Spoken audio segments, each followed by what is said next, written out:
On nights that were filled with tension, Franklin Roosevelt had this ritual that allowed him to go to sleep. There was a big sledding hill behind his house in Hyde Park, and he loved as a young boy to go down that sledding hill. So in his mind's eye, he'd imagine himself on that sled going down the hill, and at the bottom of the hill, he'd then pick up the sled, come to the top, and then go down again, over and over and over again. Think of it, I mean, here he is paralyzed, not even able to get in and out of the bed on his own power, and yet he's dreaming or imagining in his mind that he's a young boy once more, and somehow that ritual allows him to go to sleep.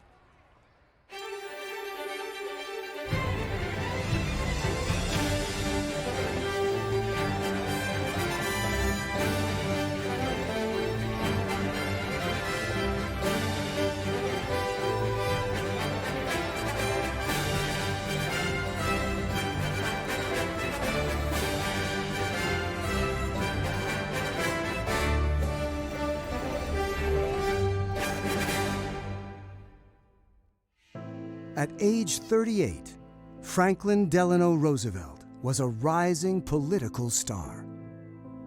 The Democratic nominee for Vice President of the United States.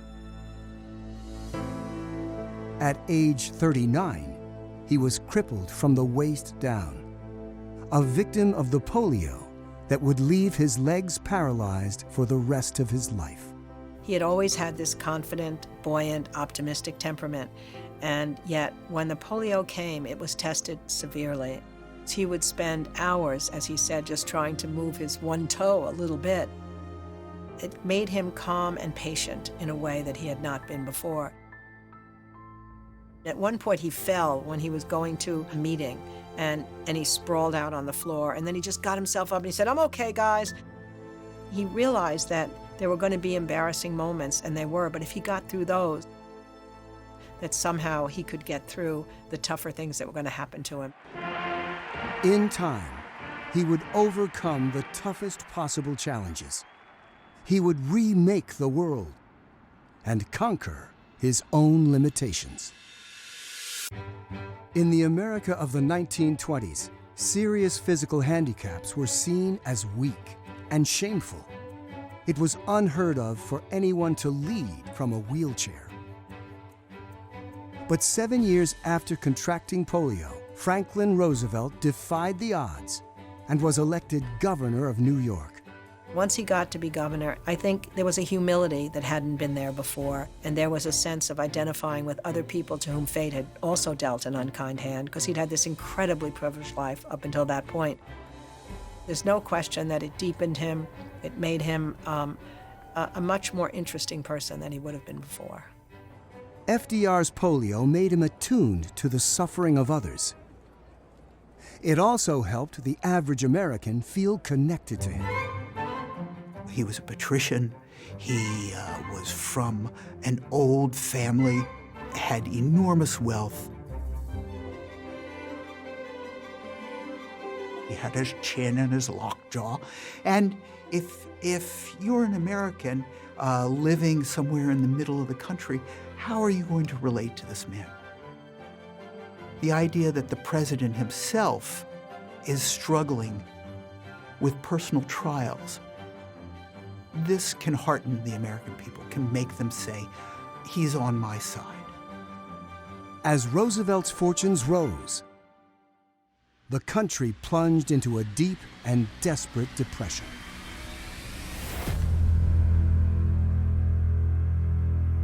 The Great Depression cost millions their life savings. 16 million jobs vanished. In their place, breadlines and starvation. When one economist was asked if there was any historical precedent, he replied, yes. It lasted 400 years and was called the Dark Ages.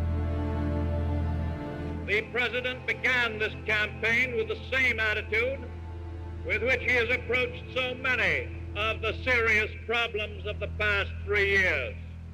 He sought to create the impression that there was no campaign on at all, just as he had sought to create the impression that all was well with the United States and that there was no depression.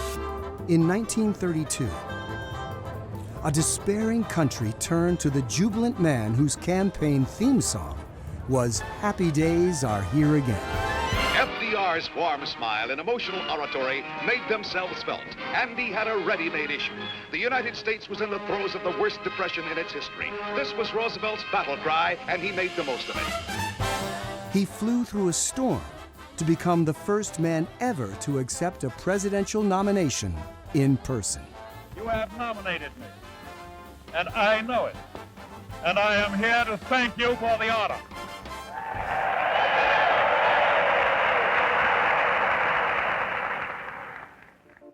No president since Lincoln had faced such a dire crisis. This nation is asking for action, and action now. FDR's first order of business seemed impossible: solving the banking crisis. He had to restore public confidence and persuade Americans to put their money back into the banking system. A week after taking office, he gave his first fireside chat. After all, there is an element in the readjustment of our financial system more important than currency, more important than gold, and that is the confidence of the people themselves. Let us unite in banishing fear. We have provided the machinery to restore our financial system, and it is up to you to support and make it work. It is your problem, my friends, your problem no less than it is mine. Together, we cannot fail. He would give these radio chats, these fireside chats, to all Americans. And in doing so, he was not just their president, he was not just their leader, but most Americans felt that somehow they could persist, that they could go on because they had a friend, and that friend was FDR. He didn't end the Depression, but what he did do was to alleviate the despair that people were feeling. Because people felt all these bad things are happening and nobody's in charge. Nobody cares about me. What Roosevelt demonstrated is the government does care about you, and we will do something for you. We will fix this. FDR restored public confidence in the government. But it would take a world war to jumpstart the American economy and transform his place in history. If World War II hadn't come along, he would have had to retire after 2 terms. And the Depression would have continued. The New Deal would have been vulnerable to attack by Republicans. And so everything that Roosevelt is remembered for would be either non-existent or negative. And he, of course, wouldn't become the great war hero of World War II. So Roosevelt's career and his reputation was rescued by World War II.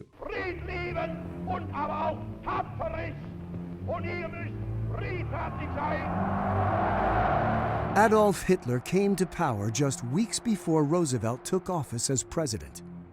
Early on, FDR saw Nazi Germany on a collision course with America and the forces of freedom. Even as Hitler's armies overran Europe, most Americans wanted no part of another terrible war. And they also were still remembering the horrors of World War I, that terrible trench warfare in which an entire generation of young men advanced out only to be mowed down by machine guns and artillery fire. And all for nothing, another war. So why should the United States get involved in another world war? The imminent danger of war lies in the action taken by President Roosevelt and his supporters. And polls showed that even in 1941, the American people, by a very large majority, as much as 85%, said, even at the risk of Great Britain falling, the United States should not go to war. FDR had seen World War I labeled Mr. Wilson's War and was determined not to make the same mistake. In private, he maneuvered to give all possible assistance to Winston Churchill and Great Britain. In public, he insisted on neutrality. We will not participate in foreign wars, and we will not send our army, naval, or air forces to fight in foreign lands outside of the Americas, except in case of attack. He promised peace, even as he knew the United States could not avoid war.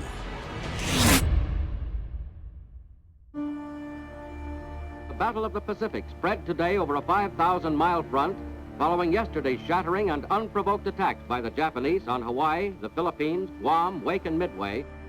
He let public opinion build to the point where, when the United States was attacked at Pearl Harbor by Japan, a clear cause for war, that he didn't even immediately say, okay, this means war. He said, well, we've got to think this over carefully.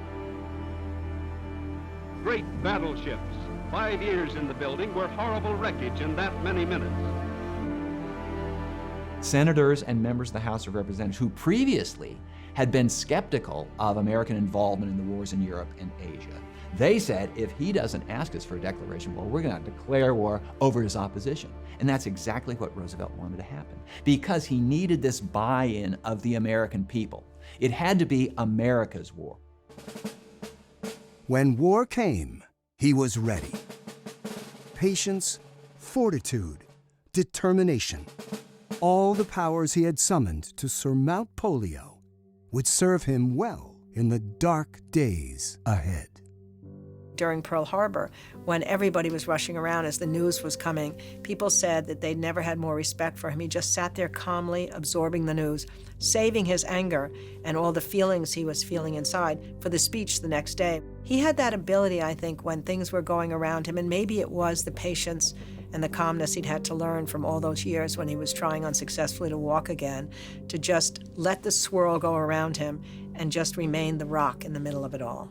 Yesterday, December 7th, 1941, a date which will live in infamy.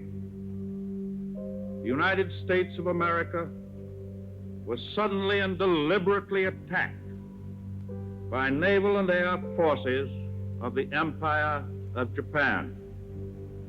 No matter how long it may take us to overcome this premeditated invasion, the American people in their righteous might will win through to absolute victory.